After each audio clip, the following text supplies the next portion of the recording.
Hey, as you can hear, my voice is still far from at its optimal level, but it is gradually coming back after the bad head cold I've been suffering from over the last few days. Let me first of all take this opportunity to thank everybody who has written to me um, suggesting various remedies for colds. I've experimented with some of them. I'm glad to say that a few of them do seem actually to have made a difference, and I'm feeling a lot better altogether. Colds in London in winter, I'm afraid, are unavoidable. At least I have always found so. So, with apologies for the fact that, as I said, my voice is perhaps not quite as strong as it is usually, I will nonetheless now return to the program. And the first thing I'm going to say is that one of the major actors in global affairs, President Putin, has been very active over the last couple of days. He's been to Kaliningrad, the city that was formerly Königsberg, a part of the Kingdom of Prussia, then part of Germany, until it was conquered by the Soviets at the end of the Second World War, and which is now, as President Putin was careful to point out, an internationally recognized and fully Russian city. It is also part of an enclave surrounded on all sides by NATO territory. Many people see it as a potential future flashpoint. There's been all sorts of articles that have appeared in the Western media suggesting that Putin's visit to Kaliningrad was intended as some sort of threat. In fact, it was clearly part of an election tour. It's important to remember Russia has presidential elections in March, and President Putin is, of course, a candidate in those elections. So he's visiting cities and, in effect, campaigning as election candidates always do. It's always a surprise to me that people in the West find this difficult to understand, but then they never take elections in Russia at all seriously. Anyway, Putin moved on from Kaliningrad. He went to St. Petersburg, also, by the way, like Kaliningrad on the Baltic Sea. He visited the shipyards there. As he did in Kaliningrad, he met with local people, including students. Students, in the case of St. Petersburg, some of whom had participated in the special military operation. He participated in the commemorations of the lifting of the siege of Leningrad in 1943 and 44. He also participated in the unveiling of Russia's latest nuclear-powered icebreaker, which significantly is in fact named Leningrad. Apparently there's another icebreaker being built which will carry the name Stalingrad. Just saying. So he's been very busy, but he's also given a long interview, and I have to say I've not had an opportunity to read this interview because a full English language official version has not yet appeared on the Kremlin's website. However, it appears that he has now confirmed that 600,000 Russian troops are participating in the special military operation. This is an increase from the 450,000 or so troops that we were hearing about previously. We're seeing that the Russian forces that are participating in the special military operation are gradually increasing in number as the Russian military grows in size by, according to various reports, especially from Medvedev and Defense Minister Shoigu, by around 1,200 men a day. So the Russian military steadily getting bigger, and the force participating in the special military operation in Ukraine getting bigger as well. And he also had quite a lot to say about the incident with the Ilyushin-76, the one that was shot down over Belgorod.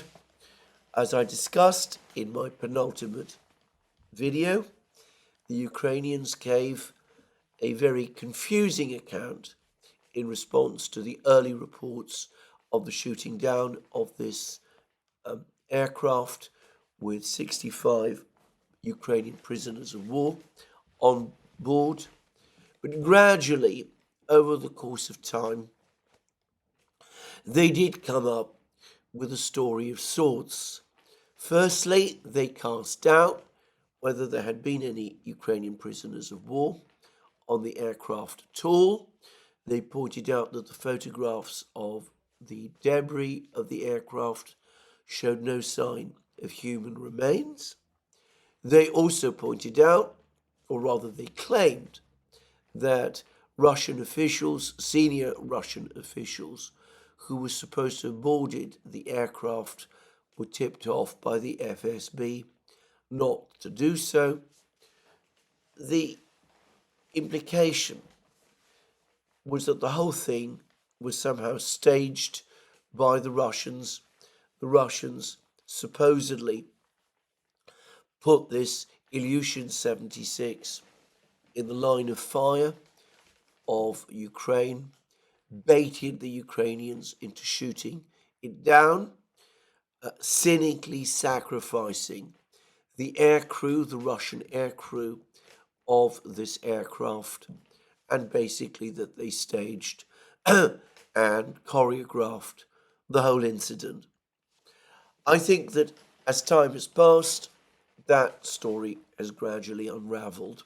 Firstly, the Russians have now provided pictures, very grisly and disturbing pictures of human remains amongst the aircraft debris.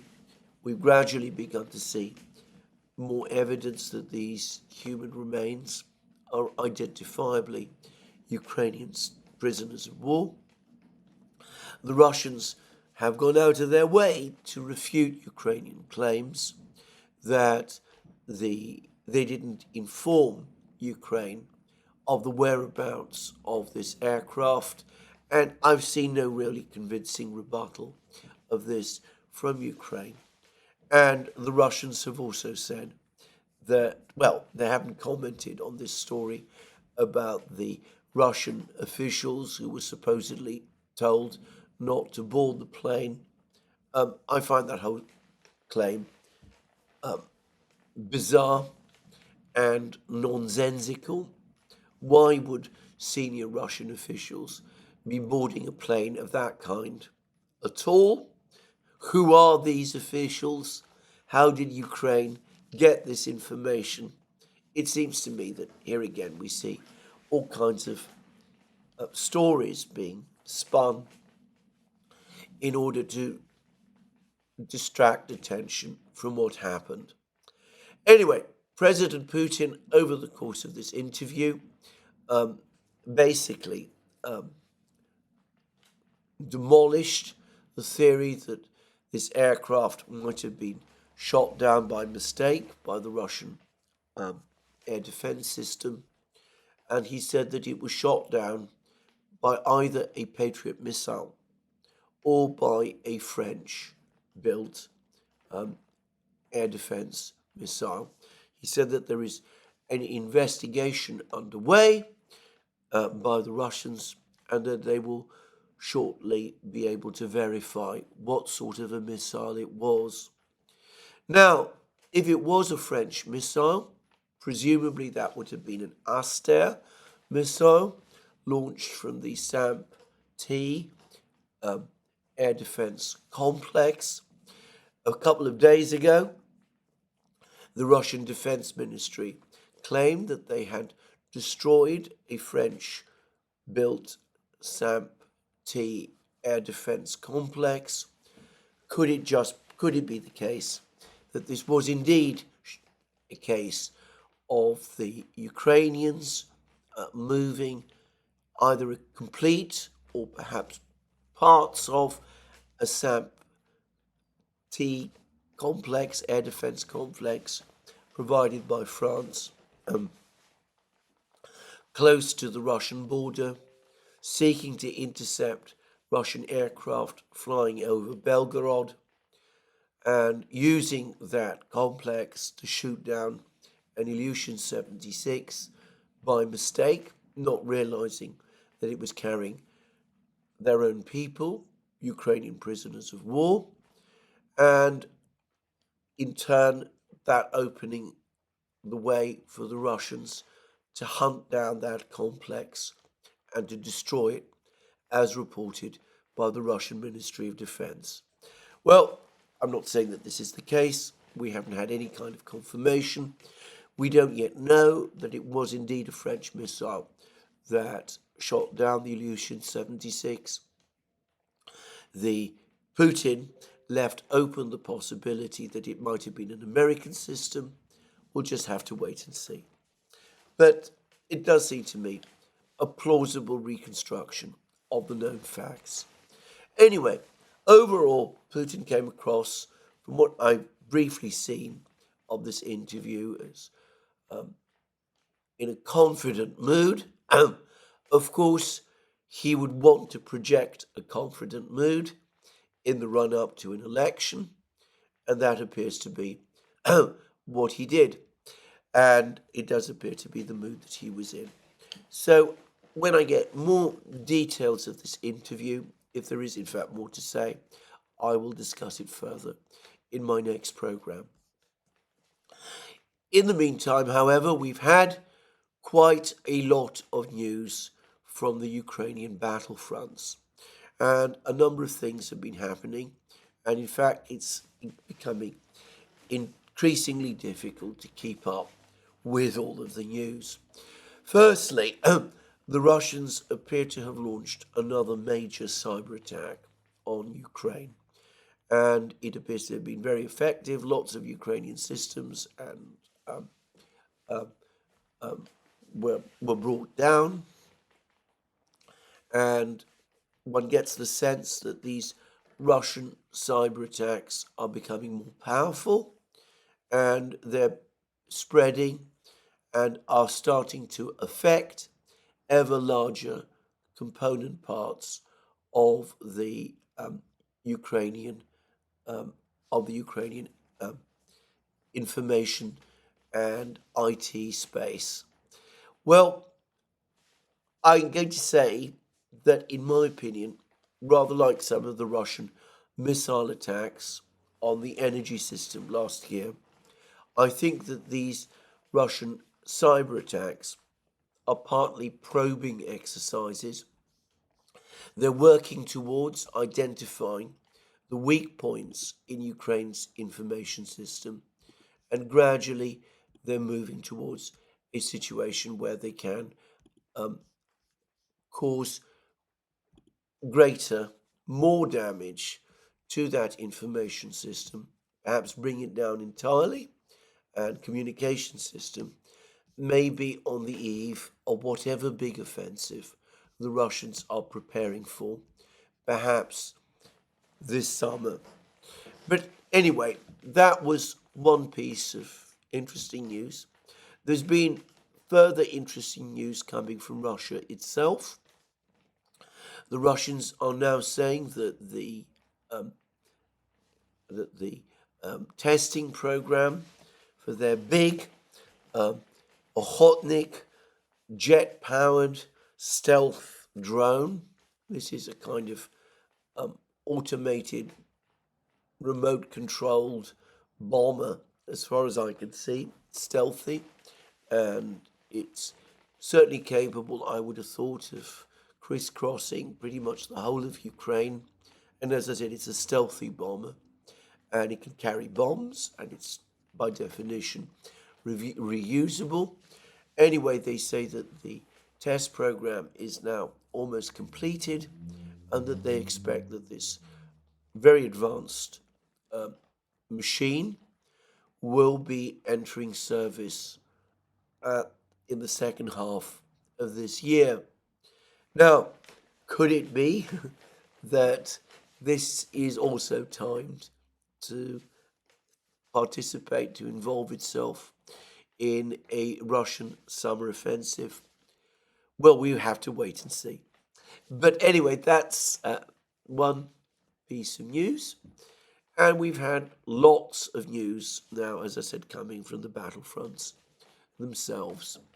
And the first thing to say is that the Russians clearly now hold the initiative on every part of the line of contact. They continue to engage, so far as I can see, in their strategy of aggressive attrition. And there are now reports coming from Ukraine, from Ukrainian television channels, that Ukrainian losses are in fact increasing, that the Ukrainians are now losing roughly 1,200 men a day, dead and wounded, and that their losses are spiking. Now that's interesting because the Media Zona project, which tracks Russian death notices and provides us with information about the number of confirmed deaths of Russian soldiers who've participated in the special military operation, they appear to be showing a downward trend in Russian losses over the course of the last few weeks. Now, if so, then that would suggest that aggressive attrition is proving to be very effective indeed, almost as effective as passive defensive attrition was in the summer during the period of Ukraine's offensive. The Russians are able to keep their level of losses down whilst increasing considerably the level of losses that the Ukrainians are suffering from. Well, again, absolute confirmation of this. It's difficult to obtain.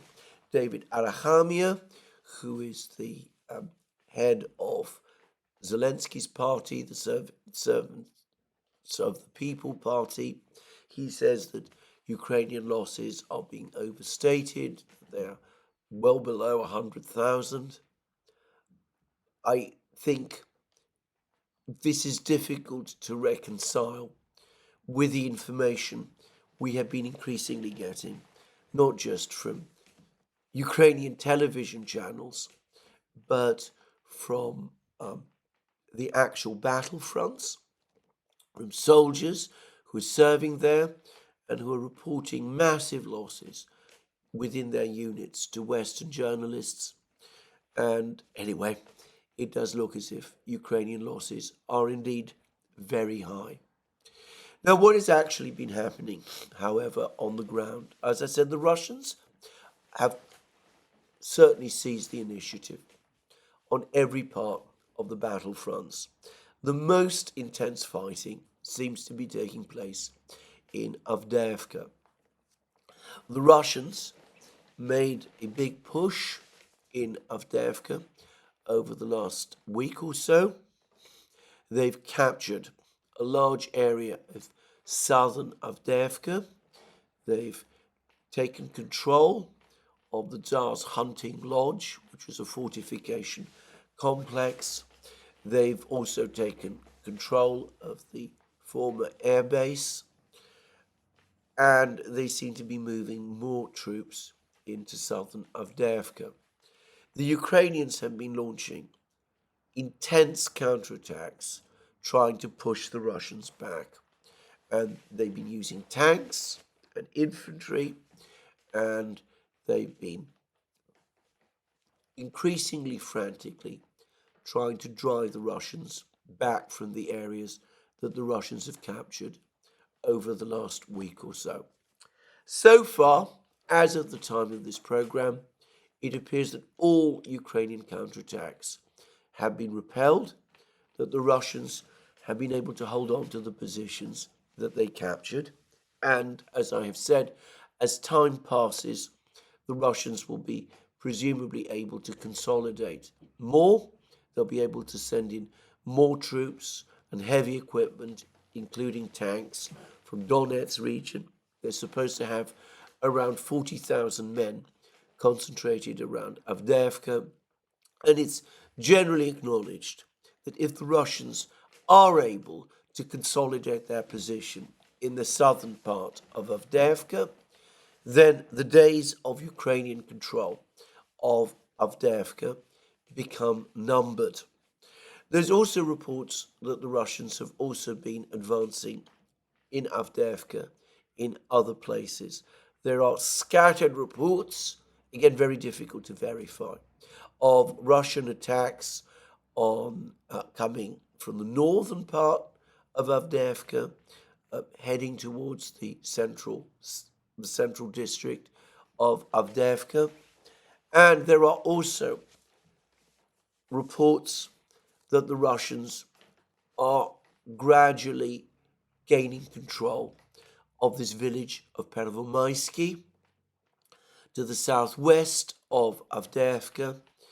It seems to be generally agreed that if the Russians do indeed capture Pervomaisky, that will leave them in a position to advance northward and to interrupt Ukrainian supply lines into Avdeyevka itself. So it looks as if Avdeyevka is being taken into a vice and that the Russians are increasing their pressure all the time, and the Ukrainians, sensing the desperate nature of the situation, are throwing everything they possibly have left to try to push the Russians back. Now, I am going to suggest again that whatever happens, whatever the consequences of these Ukrainian counterattacks is, the fact that the Ukrainians are trying to push the Russians back, the fact that they're throwing more and more men and machines to try to do that, including tanks, the fact that they're suffering very heavy losses, trying to reverse the Russian gains of the last 10 days, well, that, again, in a kind of sense, plays into the overall Russian strategy of aggressive attrition. Even if the Ukrainians are able to push the Russians back, which, by the way, I think is unlikely, extremely unlikely, but, anything is possible. Even if the Ukrainians are prepared, able to push the Russians back, they will have suffered a terrible price in trying to achieve that, and that will leave them weaker overall on the battlefronts, with many more of their best soldiers and officers and commanders killed or wounded, and it will leave the Russians ultimately stronger. Now, the fact that aggressive attrition is partly what is taking place is further confirmed by the fact that the Russians have now resumed heavy bombing of the center of Avdeyevka with their large FAB precision-guided bombs. And there's lots of pictures now of massive explosions in central Avdeyevka. This must be devastating for the Ukrainian soldiers who are being concentrated in that area, trying to counterattack and push back the Russians, and if that fails, presumably ordered to hold the line against the Russians. To repeat again, a point that's been made many times by many people, but I'm going to make it once more. The explosive power of a FAB 500 bomb is many times greater than that of a 152 millimeter shell. And when you're dropping dozens of these, as it appears the Russians are doing over Avdeyevka on a particular day, and bear in mind, Avdeyevka is a relatively small place, around 30,000 people before the war, then the effect must be absolutely devastating. No sign, incidentally, of any Ukrainian air defenses being active over Avdeyevka itself. So, a major battle taking place there. Now, there is a further enigma. There are reports that the Ukrainian High Command, concerned about the crisis in Avdeyevka, concerned apparently also about what looks like to be a gathering crisis in Kupiansk, alarmed about the depletion of its reserves, is now pulling back troops from the northern border with Russia, troops around in the area of Chernigov and Sumy, and is redeploying them to the battlefronts. And it seems these troops are unhappy about it, and they are complaining, and they say that they're not really properly trained to engage the Russians in this kind of war. But again, that perhaps gives us some insight into the sense of crisis that appears to be taking hold of the entire Ukrainian command. And part of the reports, some of the rumors that are starting to circulate, they were picked up and discussed yesterday by Dima on the Military Summary channel, is of a major Ukrainian counterattack northwest of Avdeyevka to try to recapture the village of Krasnogorovka, which the Russians captured in March, and basically to reopen fully the supply lines to Avdeyevka. And supposedly there's a large buildup of Ukrainian forces in the area, perhaps in preparation for that kind of offensive. Now, I don't know whether that is indeed the Ukrainian plan.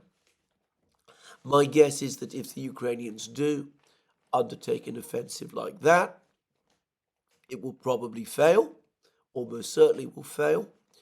But again, the point to stress is that launching an offensive of that nature, apparently on the fly, is again going to involve the Ukrainians taking very, very heavy losses. And even if they were to recapture Krasnogorovka, one does wonder whether it would be worth the price. Just saying. Now, there's a lot of people who are talking about, again, the importance of Avdeyevka. There's a certain view that is taking hold, which is that if the Russians capture Avdeyevka, it'll be the beginning of the end of the war. Ukrainian morale will collapse. Ukraine's ability to continue fighting will also collapse, and the Russians will be in such a strategically strong position that they can, in effect, take apart the rest of the Ukrainian army in eastern Ukraine.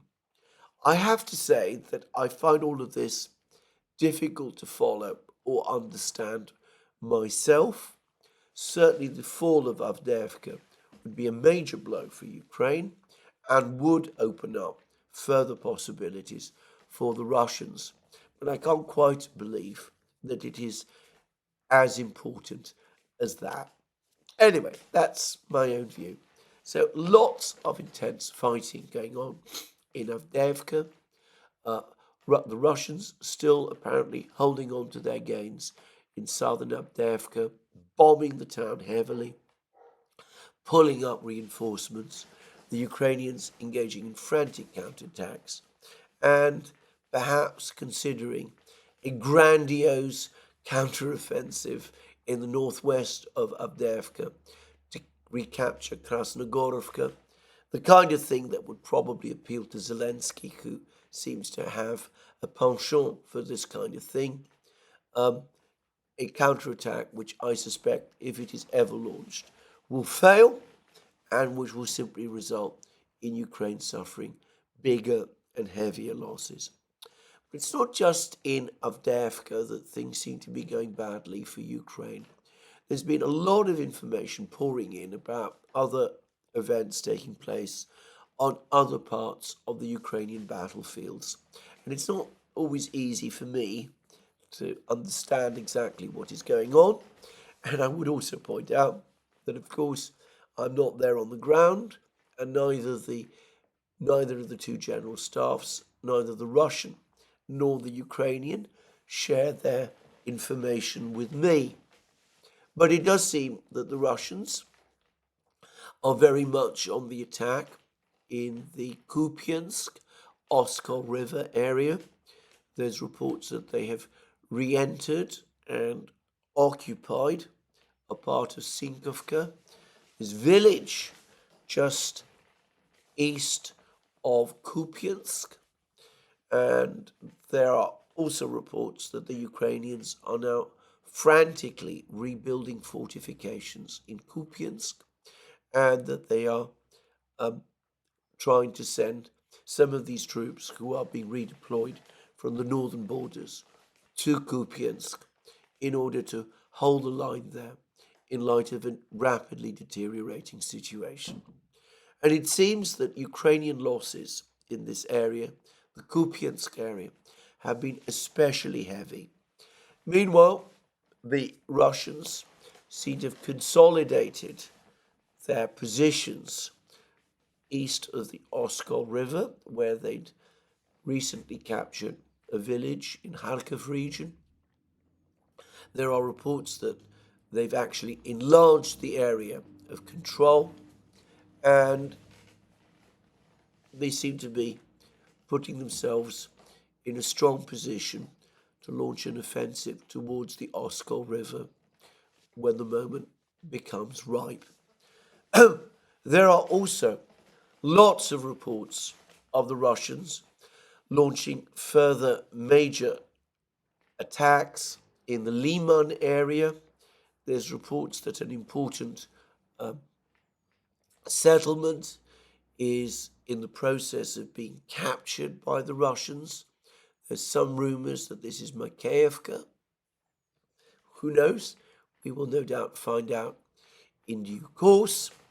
And the Russians also seem to be in the process of tightening the circle, the semicircle that they're establishing around Siversk, this important strategically located town which they failed to capture in the summer of 2022, the failure of which, in my opinion, caused them many problems and was probably key to the fact that they were not able to repel Ukraine's Kharkiv counteroffensive in the autumn of that year.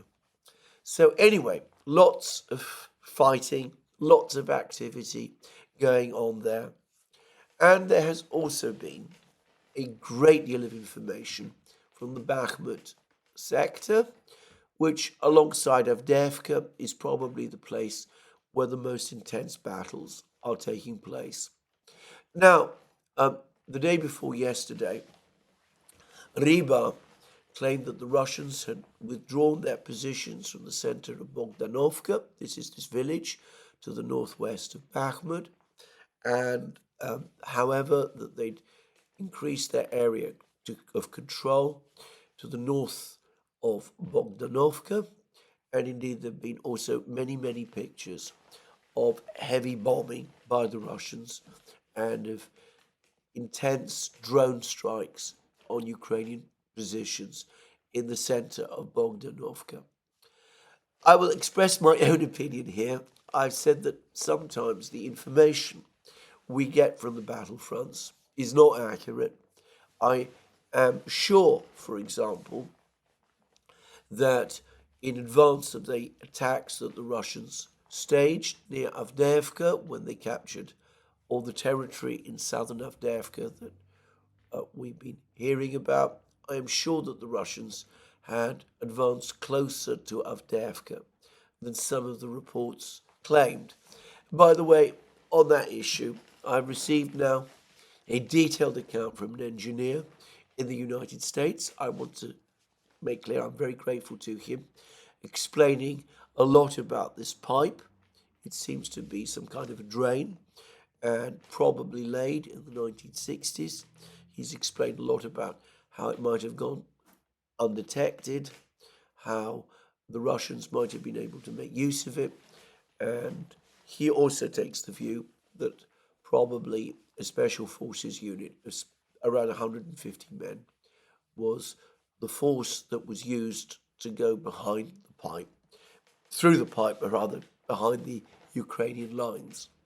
But let me repeat again, clearly a very complex and sophisticated operation was carried out in order to break Ukrainian defenses to the south of Avdeyevka and to enter that town. And the pipe played only a part of that. Anyway, returning to Bogdanovka, I think that just as people underestimate the extent of Russian advances in the Avdeyevka area prior to the latest offensive of the last 10 days or so, so I think maybe they overestimated the extent of Russian advances in Bogdanovka. I've heard many reports at various times that Bogdanovka had been fully captured by the Russians, that the Russians had established themselves in the center of Bogdanovka. My own view is that this never happened, that the Russians have been occupying the eastern and northern sections of Bogdanovka for some time, but that they have never actually controlled the central part of Bogdanovka. The level of attacks that they're now engaging in on central Bogdanovka is such as to suggest that an attack to capture the central part of Bogdanovka and to clear the village entirely is probably coming. However, it's not Bogdanovka which is big news in the area of Bakhmut. The fighting around Bogdanovka and the Popovka forest to the south of Bogdanovka remains very intense. Rather, it is reports that the Russian troops, have now managed to break in to the village of Ivaniska. This is a village which the Russians, by the way, refer to as Krasnoye. It's a village which the Wagner forces were never able to capture during the Battle of Bakhmut in 2023.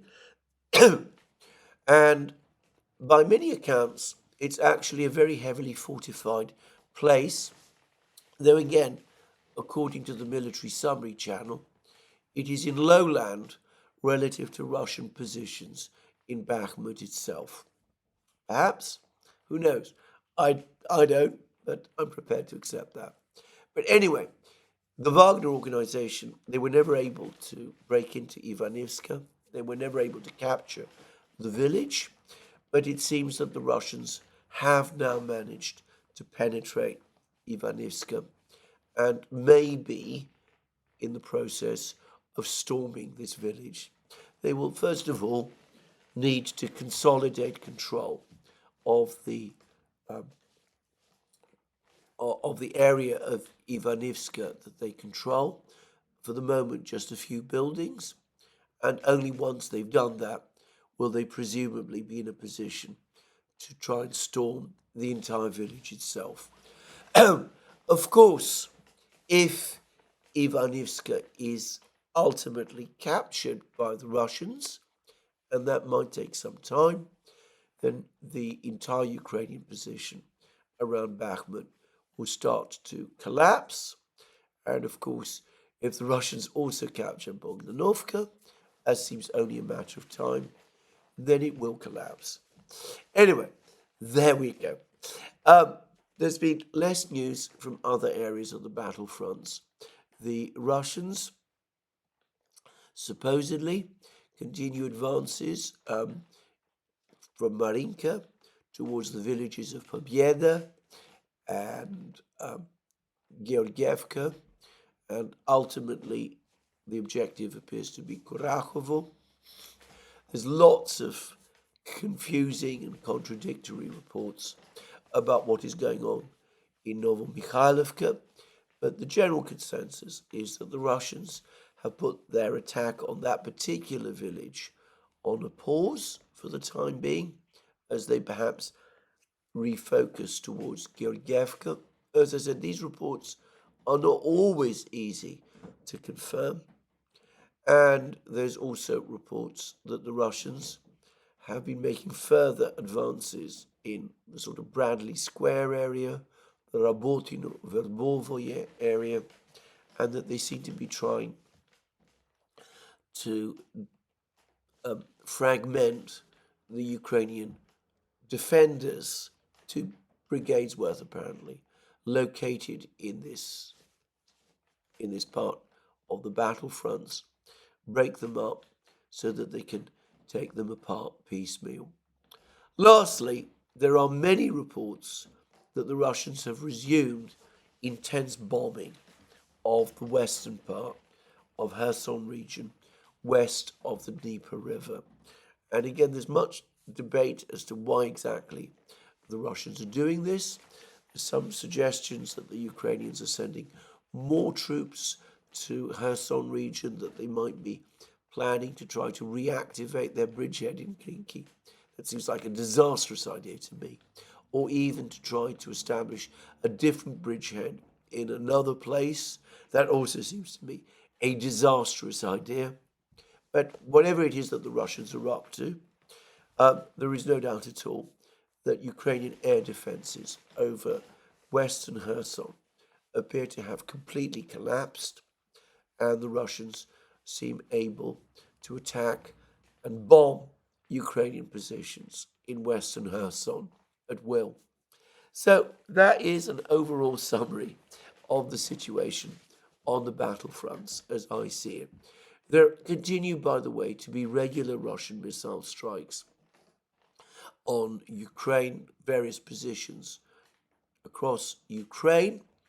One must distinguish these routine attacks from the big missile offensives that take place every couple of weeks when scores of missiles are all launched at the same time against Ukrainian positions, infrastructure, munitions, factories, that kind of thing.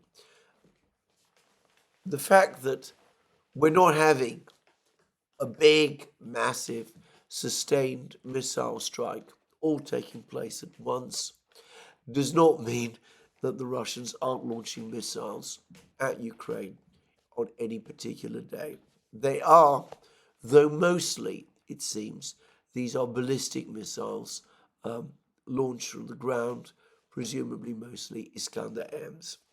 Now, I should say that I've seen a rather interesting article published by the official Russian news agency TASS, talking about the fact that the Zircon hypersonic cruise missile is undefeatable, essentially undefeatable by modern air defense systems, and it comes from one of the design agencies that was, this report is an interview with an official of one of the design agencies that was involved in the development of the Zircon. And again, I wonder why this particular article suddenly appeared out of the blue, simply reminding us of something that the Russians have been saying about the Zircon for a long time, and which I don't think anybody actually denies. Well, I wonder whether perhaps this is another indicator that the Zircon, which has been in serial production for some time now, it's been used to, it's been apparently equipping at least 2 warships in the Russian surface fleet, both Admiral Gorshkov frigates, and at least 1 Yasen-class submarine. Anyway, it could be that production of the Zircon has now increased to the level where the Russians might start using it in the area of the special military operation. If so, I think that will be a game changer. Actually, we hear lots about game changer weapons, but more than almost any other weapon I can think of, it will be the one that will make the biggest impact in more senses than one. But anyway, let's wait and see. And, maybe I'm wrong in assuming that it will be as effective as I think. Now, there's been some very interesting material coming out in the West about the general state of things in terms of the Ukraine war. There's been more and more articles, more and more commentaries, more and more alarmist stories circulating about how the West is facing the prospect now of a Russian offensive deep into Europe as soon as Ukraine falls. I've already discussed the illogical nature and non-factual nature of those claims. But this information is flushing out. These stories are flushing out some really rather suggestive things about the state of military production at the moment in the West. Now, I believe I saw in the Wall Street Journal, but certainly I saw somewhere, a report about the state of US artillery shell production. First thing to say is that since the start of the special military operation, the cost of a 155mm shell appears to have increased roughly sevenfold in the United States. We've seen something very similar happen in Europe. And the explanation for this is not difficult to find. The United States has been throwing money at the military-industrial system to try to increase production of 155mm shells. The people who are authorizing this funding don't, however, seem to understand that you can give huge amounts of funding, you can order many, many more shells, but if the production facilities to produce the shells is simply not there, then all you're doing is you're throwing money at the problem and achieving no result. And that, of course, directly leads to the situation where the unit cost of shells surges, explodes. And that is what we're seeing. And in fact, that is, as far as I'm concerned, perhaps the most conclusive proof that artillery shell production in the United States is not increasing at anything like the rate that some commentators and articles that have appeared in the United States would like us to think it has. Anyway, this article, which I think was in the Wall Street Journal, actually gave us some numbers for artillery shell production. It said that in 2022, before the special military operation, the United States produced 14,155mm artillery shells a month. That is a widely accepted and acknowledged number. Some have put it a bit lower than that, but 14,000 shells does seem to be close to the actual number of shells that the US military-industrial complex was producing before the special military operation began. Now, since then, there has been a concerted effort to increase shell production in the United States.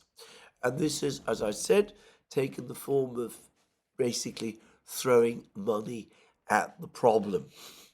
And I've explained how that has caused unit costs to explode. Well, this article said that production of shells in the United States at the moment is now 28,000 a month, double what it was back in 2022 before the special military operation began, but far below some of the other figures that I've seen of 40,000 shells a month, and even more than that. And I think that this figure, 28,000 shells a month, is probably about right. The United States has apparently supplied Israel with 57,155 millimeter shells since the start of the Gaza conflict. And that seems to me a relatively small number, and it correlates with a level of shell production of the sort that we are seeing. Now, there's lots of discussion and debate about Russian shell production, but the overwhelming consensus is that it is multiples greater than this, that the Russians are producing several 100,000 shells a month, and the most plausible estimate that I've seen of Russian shell production at the present time is that Russia is producing between 4 and 5 million shells a year, with the prospect of shell production increasing beyond that. Now, that compares with the United States having supplied to Ukraine 2 million shells over the entire period of the conflict, but unable to supply shells in anything like the same quantity anymore. And I've seen a report, it's been attributed to Max Hastings in the Times. I should say I saw this report at second hand. Max Hastings has a long article about the conflict in Ukraine in the Times, which I will come to in a moment. But I didn't find there this comment that I'm going to mention now. But anyway, I've seen a report that cluster munitions, the cluster munitions that Ukraine was supplied by the United States in the summer, they're now running down, and that Ukraine still has a small stock of shells, though it's having to conserve it to a great extent, but that the situation will become critical at the end of February, unless there is a major infusion of shells from the West. Well, how can the West make this major infusion of shells? The United States is producing, according to this report, 28,000 shells, 155 millimeter shells a month. It needs to restock its own arsenal. It also needs to supply shells to Israel, and it needs to also consider the deteriorating situation in the Middle East. 28,000 shells may sound like a lot of shells, but Ukraine typically, before the summer offensive began, and during the summer offensive, was firing between 5 to 10,000 shells a day. So the United States cannot keep up with Ukraine's needs in terms of production. And there are reports that the United States is critically short of components for making shells, specifically antimony, which is necessary for making explosives. United States' own domestic sources of antimony have apparently exhausted themselves. And frustratingly for the United States, the countries that produce antimony in the greatest number turn out to be China and Russia, which are, of course, the US's adversaries, and, of course, other countries, certain other countries also, which are countries less than fully friendly to the United States. So the United States is probably going to struggle to increase shell production further, and this plan to increase shell production seems to be running into the sand, and it's unlikely that it can increase supplies of shells to Ukraine. What about Europe? Well, the last figure I saw was that Europe was producing around 4,000 shells a month. And I doubt that things have got much better. That figure, 4,000 shells a month, came in an article I read in the Financial Times at some point in the autumn of last year. Perhaps things have improved, but I doubt it. And if they have improved, I doubt by very much. So, critical shortages of shells. And of course, it isn't just shortages of shells. Now, I'm going to come at this point to this article by Max Hastings. And Max Hastings is a long-standing journalist, very well-respected journalist in Britain, by the way, and in many respects, I should say deservedly so. He writes in a measured way on many topics. I often find myself in complete disagreement with him, but I've always acknowledged that he is an intelligent and erudite and well-informed man. And by the way, on the last point, he is extremely well-informed and very well connected indeed, as I happen to know.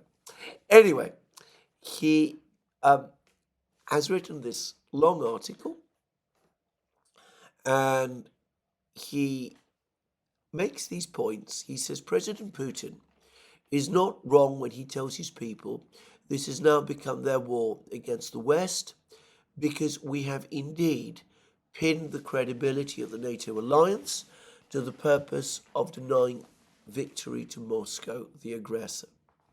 That's a rather convoluted sentence. But anyway, suffice to say that he acknowledges the enormously high, the dangerously high stakes in terms of the war in Ukraine. He then goes on to say this. This makes it all the more alarming that European and American will is flagging. Almost nobody is telling it like it is. Jingo newspapers bear as much blame for parroting government deceits about Ukraine's prospects as our ministers themselves, who feel obliged to keep promising victory. Optimists should also abandon the oft-repeated assertion that the Russians are mere bunglers. They're getting steadily better, especially in the field of electronic warfare, and they have far more munitions. Drones are key. Kiev estimates that Russia is producing or procuring 100,000 drones a month, whilst Ukraine can only achieve half that number. Now, I should say, I think that the discrepancy in drone production is probably higher than that, and I suspect that it's going to get much greater still. And I would also add that some of Max Hastings' figures, for example, he says that Russia has doubled its tank production to an estimated 200 a year. I think that actually underestimates the amount of tanks that Russia is producing. I think Russia is producing new tanks at roughly 3 to 4 times that level. But anyway, he goes on to say this: not only do Putin's forces fire many more shells than the Ukrainians, they can buy or manufacture them much more cheaply. A Russian 152mm round costs about $600, whilst the 155mm shells shipped from the West, now in alarmingly small numbers, cost 10 times as much. Well, I've discussed that.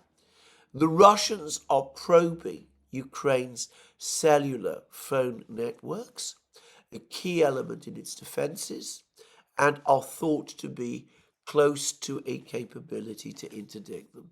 So that brings us back to the cyber attacks, and we see how potentially dangerous the cyber attacks to Ukraine are. And he then goes on to complain about the fact that the military situation is getting bad. He gives all kinds of figures for casualties, which I don't personally take especially seriously. He undoubtedly understates Ukrainian casualties and massively overstates Russian. But then he makes astonishing admissions like this. He says the British Army has dispatched about 20% of its weapons and equipment to Ukraine, and the Treasury refuses to authorize replacement of most of this material. To send shells to Kiev, Britain is obliged to buy in the market from third parties. The only significant ammunition contract the government has authorized since February 2022 is for 155mm artillery rounds that will not be delivered for 2 years. And then he talks about the weaknesses of the British military. He also says that the RAF, the Royal Air Force, has a theoretical 169 combat aircraft. A substantial proportion are unserviceable or are being pensioned off, and there are more active air commodores than trained fighter pilots, a substantially smaller figure than the number of planes. In other words, Britain has fewer pilots than it has aircraft, and the number of aircraft is overstated because, straightforwardly, many of them are unserviceable. So, given that all this is so, how is the situation in Ukraine going to be turned round? I think the Russians are going to be producing more than 100,000 drones a month. I don't think Ukraine is producing 50,000 drones a month, despite Ukrainian claims. The Russians are producing, as we see, huge numbers of cruise missiles. Perhaps the Zircon is going to appear on the scene before long. Perhaps the Okhotnik is going to appear on the scene before long. And we have 600,000 Russian troops, according to Putin, already in the theater. And there are hundreds of thousands more gathering and being trained in Russia as well. And in every place where the Ukrainians are holding on, they're holding on only by taking massive casualties, which, as I've said over the course of this program, plays directly into the Russian strategy of aggressive attrition. Now, Nima at the Summary Channel, and a few others, by the way, have been making a lot about the fact that at the end of February and beginning of March, we will be back into the Rasputitsa season. It should be said that actually, from my experience of Russia, we can actually have quite severe frosts in March as well. It doesn't automatically follow that the Rasputitsa will begin in February, but perhaps it will, who's to say. And Dima suggests that the Russians have to achieve some big objective. I'm not sure what that objective is supposed to be in the 3 to 4 weeks they have left before the Rasputitsa closes in. That implies that time is not on the Russians' side. I have to say on this, I beg to disagree. I think that from the Russian point of view, even if they fail to capture Avdeyevka within the next 3 to 4 weeks, and I think that would be a very tall order indeed, even if they fail to enter and capture Kupiansk within the next 3 to 4 weeks, and they might be able to do that, but again, it would be a pretty tough thing to do. It seems to me that this winter campaign that the Russians have been engaged in, and which, by the way, they conducted even during the period of the autumn Rasputitsa, which, by the way, I understand is always less severe than the spring Rasputitsa, when the snows melt and turn everything to mud. But anyway, this autumn-winter campaign that the Russians have conducted, which they have never called an offensive. The official term is active defense. I think for them it has worked out well. Not only have they improved their positions right across the battlefronts, they've also worn the Ukrainians down. They've caused the Ukrainians to suffer very heavy casualties, supposedly 1,200 men a day. This is according to a Ukrainian source. They forced the Ukrainians to expend even more ammunition. They've given the Ukrainians no time to build up reserves in the rear. It seems to me that if there are no great symbolic gains by the end of February, and even if things have to be put on pause in a few locations during the period between the end of February and maybe through March, well, nonetheless and overall, the Russians will have put themselves in a very strong position when the late spring summer campaign season begins. They will have far more troops, far more machines, far more shells, far more drones, far more cruise missiles and ballistic missiles than the Ukrainians will have. And the Ukrainians, even if the United States somehow sorts out its problems in Congress and authorizes further funding, even if the Europeans manage to do the same thing, well, even if all of that happens, I can't see how this situation, this trend on the battlefronts, is going to be reversed. So that's what I'm going to say about the situation in the war at this time. Aggressive attrition has been highly successful and continues to be so.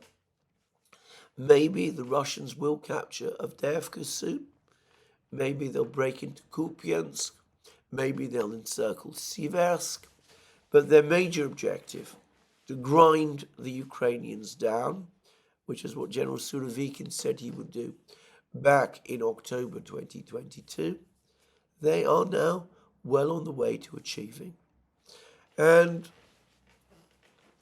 again, coming back to Max Hastings, it's fascinating how he nowhere proposes the obvious solution to this problem, which is through some sort of negotiation process, some kind of way to find a way out of this conflict, which preserves Ukraine and allows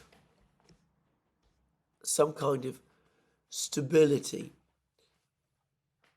to be brought back to the situation in Europe. And in fact, if anything, he's actually dismissive of this.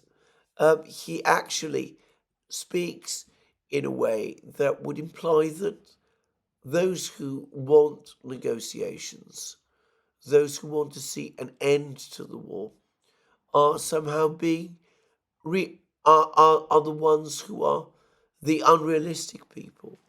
He talks about how European governments outside Scandinavia yearn for an end to the conflict and for some kind of settlement with the Russians. I'm not sure that's true, by the way. But how do we know? Well, he assumes, however, that this is somehow a bad thing.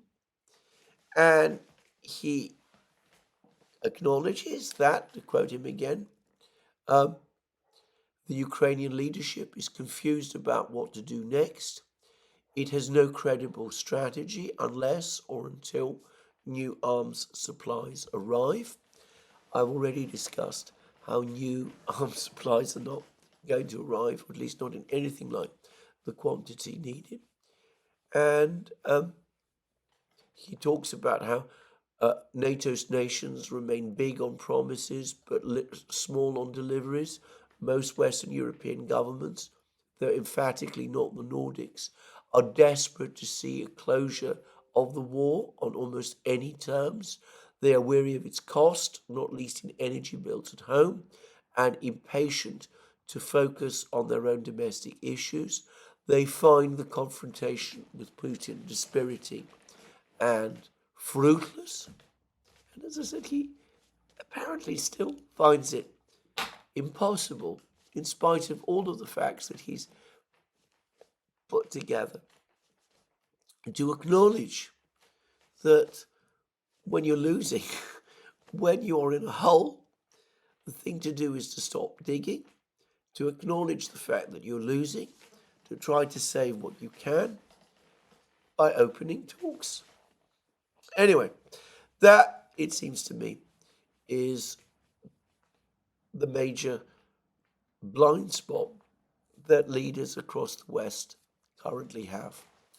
Now, the center, the key to all of this, in terms of working out a Western response, remains the United States. There's been an awful lot of articles and commentaries recently about how European governments need to start preparing for the possibility after President Trump, after Donald Trump is re-elected, becomes president again, to the possibility that the U.S. security umbrella over Europe will be withdrawn and need to prepare for their own defences. Max Hastings' article goes into this in enormous lengths and details and talks about all the things that Britain needs to do in order to rearm. And we saw Sir Patrick Saunders, the head of the British Army, hint about the need to reintroduce conscription. The simple reality is that against an adversary like Russia, the only way to offset its enormous military power is by bringing in the United States. This was something that was understood way back in the 1940s. It is what Lord Ismay, the first NATO Secretary General, meant when he said that NATO's purpose was to keep the Germans down, the Russians out, and the Americans in. Without the Americans, any kind of European alliance system against Russia collapses under the weight of its own weakness and absurdity. Fortunately for the Europeans, as I've said many times, there is no evidence that the Russians have any plans to extend their power over Europe. When they last did so, in the period of the Cold War, when they did, in fact, control the fates of many countries in Eastern Europe, the overwhelming consensus in Russia was that it didn't turn out at all well for them. And they have no desire to repeat that experience. But anyway,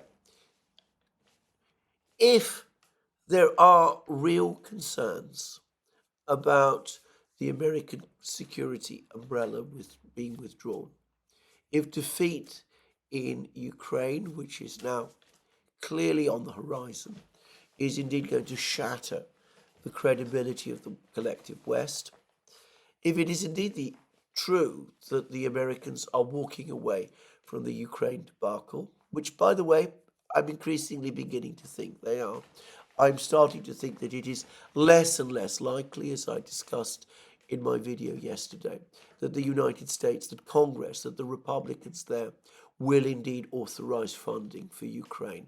The standoff over the issue of the border in Texas makes it all but impossible, or so it seems to me, for Republicans in Congress to vote a further appropriation for Ukraine, at least for the present time. Well, if all of that is true, then that makes it even more important for European governments to start finding some way to reopen a dialogue with Moscow. And the fact that they are not doing so, but are instead retreating into these paranoid fantasies of a Russian invasion and talk of rearmament and all of that, again, exposes the completely illusory nature of European policy. There's much talk about Europe's Russia problem and how the Europeans have never been able to resolve it. Let me say something I've said many times before.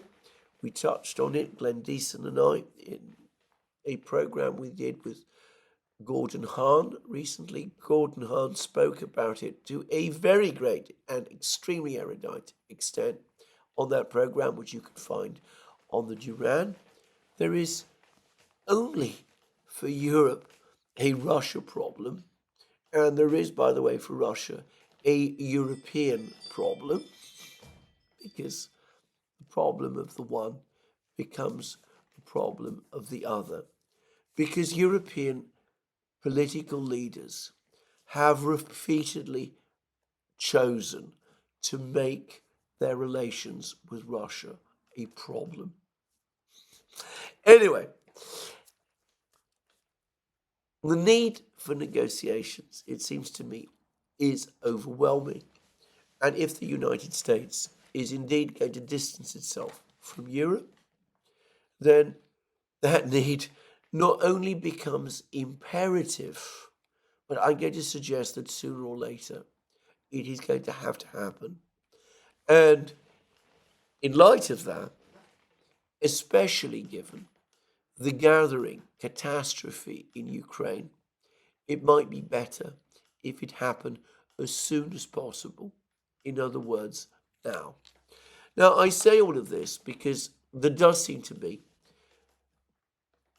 an emerging political crisis in the United States. I'm getting the sense that the Biden administration is increasingly losing its way.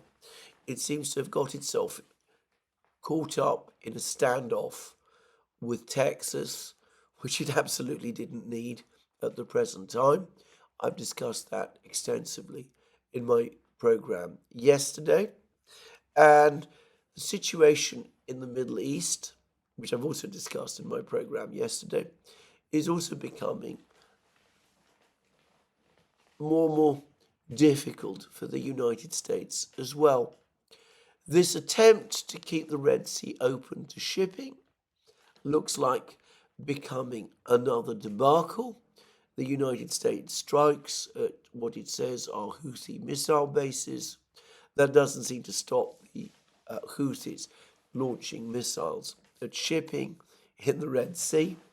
There has been a humiliating incident when two merchant ships escorted by US warships were forced to turn back from the Red Sea, even as the Houthis were launching missiles at them. And, well, that is completely unsurprising. And again, there doesn't seem to be a clear understanding of what to do with different people in the United States calling for different things. The neocons pushing hard for their attack on Iran, others still calling for restraint, and the president himself, or so it seems to me, never completely sure what it is he wants to do. The latest reports, by the way, speak of bitter infighting within the Pentagon over the presence of US troops in Iraq and Syria, with the two commands, the one that is responsible for the Middle East, in fierce argument with the command that is responsible for the Indo-Pacific. The people in the Indo-Pacific want to transfer all US air defense systems to the Indo-Pacific as part of the confrontation with China, are becoming increasingly alarmed at the prospect of US troops being tied down in the Middle East in a long conflict with Iran, and US officers wanting to maintain the presence in Syria and Iraq, trying to push back. So one gets the sense of an administration, of a government that is finding it very increasingly difficult to formulate policies coherently. Well, again, let me say it once more. Given all of the facts, given all the information we're getting about the situation in Ukraine, given how the situation is deteriorating, given what people like Max Hastings are saying about, the importance of putting aside our illusions, surely the time has come to talk. Again, I will repeat, and this is my last comment in my program today, that famous statement that Field Marshal Rundstedt made to General Jodl at the German High Command in 1944 after the Allied landings in Normandy. Jodl telephoned Rundstedt and said, what should we do in this catastrophic situation? And Rundstedt said words to the effect of, "Make peace, you idiot. What else can you do?" And it seems to me that Rundstedt's advice has become very germane to us today, and we would be well advised to follow it. Anyway, that's the end of my program today. I apologize again for the croaky voice. It is getting better all the time. I expect that by tomorrow I will be, largely myself again. Thank you once more. More from me soon. Have a very good day. And in the meantime, please remember you can find all our programs on our various platforms, Locals, Rumble, and X. You can support our work via Patreon and Subscribestar. Links under this video. Please remember also to check our shop, where you can find all sorts of amazing things, our magic mugs, our hats, our hoodies, our t-shirts, our sweatshirts, all those great things. And last but not least, if you've liked this video, please remember to tick the like button and to check your subscription to this channel. That's me for today. More from me soon. Have a very good day.